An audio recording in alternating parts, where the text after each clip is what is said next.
Welcome to the Slop Farm. Enjoy the video. In this video, I will explain how to put columns in Word. To begin, open your document and locate the Layout tab at the top of your screen. Click on the Columns button within the Page Setup group. You will see a drop-down menu with options like 1, 2, or 3. Selecting one of these will instantly apply the chosen column layout to your entire document. For more control, select More Columns from the drop-down menu. This opens a dialog box where you can specify the exact number of columns, their width, and the spacing between them.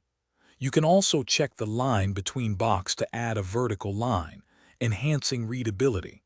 Remember, these settings can be applied to the whole document or just a selected section.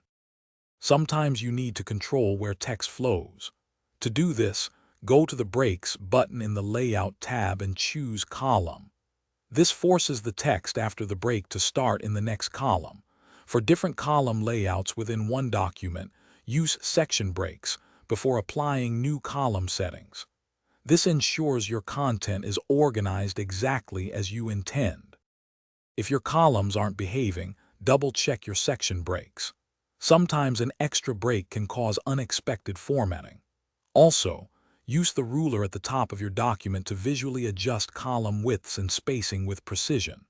For more advanced layouts, consider using text boxes within columns. And speaking of upgrades, check the description for a link to the Shark AI Ultra Robot Vacuum and other great deals to upgrade your home. Thanks for watching. Consider subscribing if we helped you today.